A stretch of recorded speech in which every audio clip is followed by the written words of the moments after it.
আমি সরাসরি কথা বলবো, কৃষ্ণেন্দু অধিকারী আমাদের প্রতিনিধি রয়েছেন। তদন্তের ক্ষেত্রে এইটা বলা হয় যে হাতে যদি সিসি ফুটেজ থাকে কৃষ্ণেন্দু, তদন্তের কাজ অনেকটা সহজ হয়ে যায়। এক নয়, একাধিক সিসি ফুটেজ রয়েছে, প্রচুর ক্যামেরার ফুটেজ রয়েছে, তারপরেও সেটা সংগ্রহে বিন্দুমাত্র তৎপরতা কেন পুলিশের তরফে দেখা যাচ্ছে না? গ্রেফতারি তো অনেক পরের কথা। দেখো, এখন 3:30 বাজে, 5 দিন আগে ঘটনা ঘটেছে। 5 দিন পরেও আজকে যখন উপাচার্য ইউনিভার্সিটিতে এলেন তখন বললেন যে পুলিশের তরফ থেকে যোগাযোগ করা হয়েছিল, তারা আজকে এসে সেই ফুটেজ সংগ্রহ করতে চান। কিন্তু এখনো পর্যন্ত যেটা সর্বশেষ খবর পাওয়া যাচ্ছে, কোনো পুলিশের প্রতিনিধি বিশ্ববিদ্যালয়ে এসে সেই ফুটেজ সংগ্রহ করেনি। শুধু সিসিটিভি ফুটেজ কেন, ক্যামেরার যে ফুটেজ সেটা প্রকাশ্যে এসছে, তাতে স্পষ্ট দেখা যাচ্ছে যে আবার পাশে কারা আছে, কারা লাঠি নিয়ে কার্নিশে উঠেছে, কারা এই অরবিন্দ ভবনের সামনে আগুন জ্বালিয়েছে, কারা আগুনের গোলা ছুঁড়েছে, এবং সেই সমস্ত ফুটেজ কিন্তু দেখা যাচ্ছে। শুধু তাই নয়, কারা এটা করছে সেটাও দেখা যাচ্ছে। তারপরেও পুলিশের এই গড়িমসি কেন, এটা তো অবশ্যই প্রশ্ন উঠবেই। তার আগে আমি ছবিটা দেখাই, সৌমেন পাড় আমাদের ক্যামেরা পার্সন ছবিটা দেখাচ্ছে যে অরবিন্দ ভবনের সামনে বামপন্থী ছাত্ররা এইভাবেই কিন্তু বিক্ষোভ দেখাচ্ছে। কিছুক্ষণ আগে স্টুডেন্টদের সঙ্গে, মূলত হস্টেলের স্টুডেন্টদের সঙ্গে বৈঠকে বসেছে কর্তৃপক্ষ, কারণ সেদিন মেন হস্টেল যেটা থানার একদম লাগোয়া, তার পাশেই কিন্তু সেই মেন হস্টেলে হামলার চেষ্টা হয়েছিল। তাদের নিরাপত্তা বিঘ্নিত হয়েছে, এই কারণে তারা উপাচার্যের সঙ্গে বৈঠক করছে। তারপর ছাত্র সংগঠনের সঙ্গে বৈঠক করবেন বিভিন্ন ছাত্র সংগঠনের, তার আগের এই জমায়েত। আমি সরাসরি তোমার কাছে যাব। কিছুক্ষণ আগে এবিভিপি এখানে প্রেস মিট করছিলেন, তারা বলছিলেন হামলার কথা তারা বলছে না, কিন্তু তোরা কি করেছিল, অরবিন্দ ভবনে কেন ছিল, বিশ্ববিদ্যালয়ে কেন ছিলে, সেই প্রশ্নটি। দেখুন, রাত্রিবেলা ক্যাম্পাসে আসাটা কোনো রকম আইনত অপরাধ নয়। রাত্রিবেলা ক্যাম্পাসে ঢুকে ক্যাম্পাসে ভ্যান্ডালিজম চালানোটা আইনত অপরাধ। আমরা ক্যাম্পাসে এসেছিলাম কারণ ইঞ্জিনিয়ারিং ফ্যাকাল্টির জিবি থেকে আমাদের কিছু বন্ধুরা অসুস্থ হয়, তাদের হাসপাতালে ভর্তি করতে হয়, তার জন্য আমরা ক্যাম্পাসে এসেছিলাম বন্ধুদের পাশে থাকার জন্য।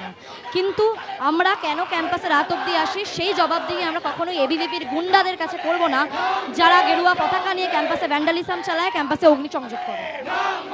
আজকে অথরিটির সঙ্গে তোমাদের বৈঠকের কথা, সমস্ত ছাত্র সংগঠনের সঙ্গে বৈঠক করার কথা, আজকে তোমাদের স্পেসিফিক দাবি কি থাকবে? দাবি হচ্ছে যে এই যে 11 জনের নামে যে এফআইআর যে হয়েছে, এবং আরও যে যারা ইনভলভ ছিল এখনো পর্যন্ত কোনো গ্রেফতার তারা করতে পারেনি, এবং যারা যে ইনভলভমেন্টে যারা আছে তাদের কোনো পদক্ষেপ নিচ্ছে না, এবং বদলে সেখানে আরও বেশি অপপ্রচার করে চালানো হচ্ছে। শুধু সেটা নয়, মানে টিচারদের প্রফেসরদের নামও তাদের নামে ফেক এফআইআর করার জন্য যে বলছে, যেটা যথেষ্ট মানানসই নয়। আমাদের প্রথম যে আর এটা একটা জিনিস হচ্ছে যে সিসিটিভি ক্যামেরা লাগানো নিয়েও যখন একটা ঝামেলা হয়েছিল, এবার সিসিটিভি ক্যামেরা লাগানোর পরও যখন এরকম ইস্যু হয়েছে, এটা এক। দ্বিতীয় কথা হচ্ছে যে সিকিউরিটি গার্ডের প্রেজেন্স থাকা সত্ত্বেও এতজন মবের থ্রুতে যে ঢুকে কোনো ব্যবস্থা নিতে পারেনি, পুলিশও কিছু করতে পারেনি। এমনকি এখানে একজন প্রফেসর সেখানে আর কি ইনভলভ আছে, যেটা সিসিটিভি ফুটেজে একটা মানে প্রমাণ আর কি দেখাচ্ছে, সেটার কোনো ব্যবস্থা নিতে পারছে না। সেটার জন্য একটা অবিলম্বে এটা যথেষ্ট ব্যবস্থা নেওয়াটা খুব দরকার। একবার ছবিটা দেখাবো, এখানে লেখা আছে যাদবপুর শিক্ষা দেয়, এবং তারা রাস্তায় নেমে আন্দোলন করেন, এবং সেই ছবি আমি একবার দেখাবো, যেখানে এসএফআই তার পতাকা, বামপন্থী ছাত্ররা তার পতাকা নিয়ে তারা একদম প্রশাসনিক ভবনের সামনে উপস্থিত হয়েছেন এবং তারা বিক্ষোভ দেখাচ্ছেন। এবং বিক্ষোভ দেখানোর মূল কারণই হচ্ছে তারাও চাইছেন গোটা বিষয়টা তারা অবিলম্বে যারা দোষী তাদের গ্রেফতার করতে হবে। আমাদের দাবি, বিগত 19 তারিখ এবং 20 তারিখ যাদবপুরের বুকে যে ঘটনা ঘটেছিল, যে বিজেপির লোকজন স্থানীয় এমএলএর সাহায্যপ্রাপ্ত তারা যাদবপুরে এসে আগুন ধরিয়েছিল, ছাত্রছাত্রীদের সমস্ত শিল্পের কাজকর্ম, সমস্ত প্রোগ্রেসিভ জিনিসপত্র তারা ধ্বংস করেছিল, সেইটার ব্যবস্থা করা, যারা এসছিল তাদের সিসিটিভি দেখে তাদের চিহ্নিত করা এবং তাদের উপযুক্ত শাস্তি দেওয়া। আমরা জানি যাদবপুর বিশ্ববিদ্যালয়ে এরকম শিক্ষক কিছু আছে, এরকম কিছু ছাত্রও আছে যারা এই গোটা ঘটনার সাথে যুক্ত, গোটা ঘটনায় প্ররোচনা জুগিয়েছেন, বাইরে থেকে লোক নিয়ে এসছেন, তাদেরকে যথাযথভাবে উপযুক্ত শাস্তি দেওয়া এবং যাদবপুরে পঠন পাঠনের যে সুস্থ পরিকাঠামো সেটাকে ফিরিয়ে আনা। সবাই শাস্তি চাইছেন, ঘটনার একটা হেস্তনেস্ত চাইছেন, কিন্তু পুলিশের তরফ থেকে এখনো পর্যন্ত যারা পদক্ষেপ করার কথা সেই পুলিশের তরফ থেকে এখনো পর্যন্ত কিন্তু যাদবপুর বিশ্ববিদ্যালয়ে এসে করে ফুটেজ সংগ্রহ করেছেন বলে অন্তত কর্তৃপক্ষ এখনো পর্যন্ত জানাচ্ছেন না। আরও একবার অরবিন্দ ভবনের সামনে সেই ছবিটা ক্যামেরা পার্সন সৌমেনকে বলবো তুলে ধরতে, যেখানে একদম প্রশাসনিক ভবনে ঠিক এই জায়গাতেই 5 দিন আগে আগুন জ্বলেছিল, আগুনের গোলা ভেতরে ফেলা হয়েছিল, আটকে গিয়েছিলেন পড়ুয়ারা, ভোরবেলা বাড়ি ফিরেছিলেন সেই জায়গায়। সেখানকার পড়ুয়ারা এসে আজকে বিক্ষোভ দেখাচ্ছেন, তারা চান সেই ঘটনার যে ঘটনা ঘটেছে তার উপযুক্ত পদক্ষেপ এবং পুলিশের যথাযথ পদক্ষেপ। কিন্তু কোথায় পুলিশ, কোথায় পদক্ষেপ? কর্তৃপক্ষ বৈঠক করছেন, বৈঠকের পর এখন কি সিদ্ধান্ত হয় দেখার, আর এটাও দেখার পুলিশ কখন এসে কর্তৃপক্ষ থেকে কালেক্ট করে। একেবারে অনেক ধন্যবাদ কৃষ্ণেন্দু তোমাকে। এখন মূল প্রশ্ন হচ্ছে, দেখুন প্রশ্ন একাধিক।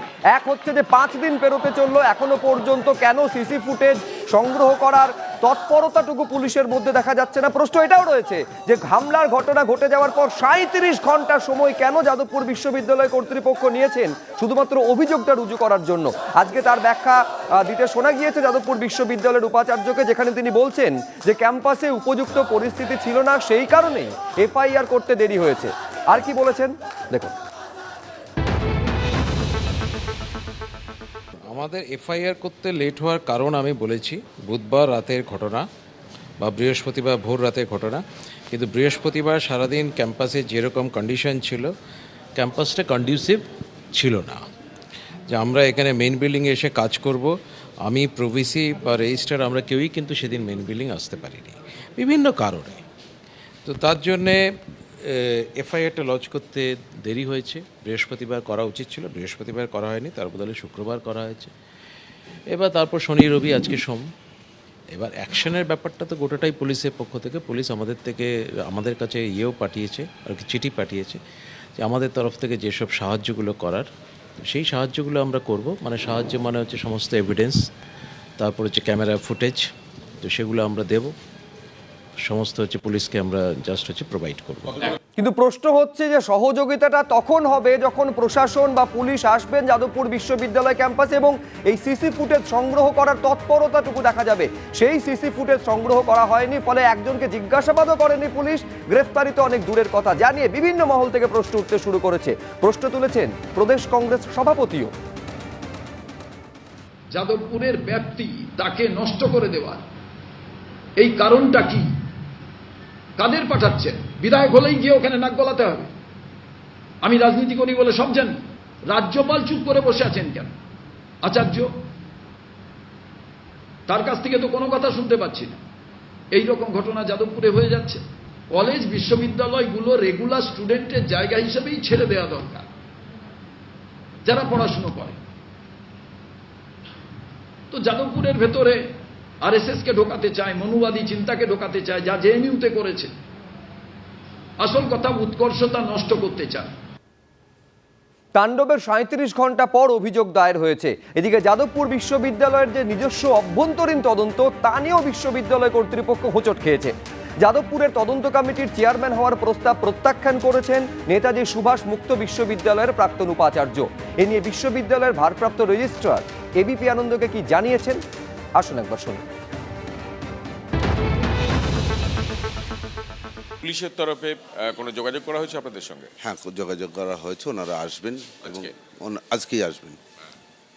ওনারা যা চাইবেন তা সেই অনুযায়ী আমাদের সাহায্য সহযোগিতা যা প্রয়োজন। কি সহযোগিতা চাইছে? সিসিটিভি ফুটেজটা মোটামুটি বলেছেন, তো সেটা আমরা রেস্টোর করা আছে, সেটা আমরা ওদেরকে হ্যান্ড ওভার করব। আপনার কতগুলো ক্যামেরা সিসিটিভি ফুটেজ রেস্টোর করা আছে বা সেদিন? আমাদের নর্মালি যে ব্যাকআপ আছে সেই ব্যাকআপে আছে আলাদা করে। আমাদের তো প্রায় 55-এর উপরে ক্যামেরা রয়েছে।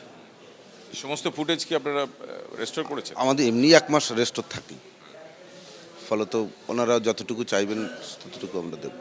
পুলিশ যে এত মানে ঘন্টা কেটে গেল, 5 দিন কেটে গেল, এখনো পর্যন্ত কাউকে জিজ্ঞাসাবাদ করলো না, আপনারা কি বলবেন এটা নিয়ে? পুলিশের নির্দিষ্ট কোনো প্রোটোকল রয়েছে, তারা সেই অনুযায়ী নিশ্চয়ই করছে। প্রোটোকল থাকতে পারে, মানে তারা যে তদন্তগুলো খতিয়ে দেখছেন তারপরে নিশ্চয়ই করছেন। আমাদের কাছে যে সাহায্য সহযোগিতা চেয়েছেন আমরা সেটা আজকে দেব, তারপরে নিশ্চয়ই তাদের কাজ তারা করবেন। এবিপি আনন্দ, এগিয়ে থাকে, এগিয়ে রাখে।